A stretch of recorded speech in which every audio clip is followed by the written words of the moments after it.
Yes, I'm the one who gave IDs to my friend Andrew, or better known as Rob Drew.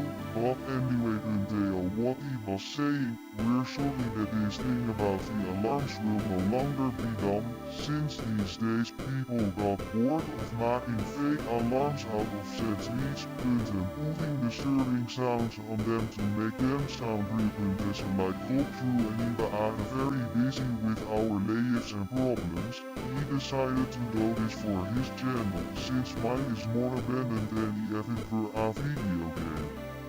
What don't exist? Well, I'm leaving now, goodbye.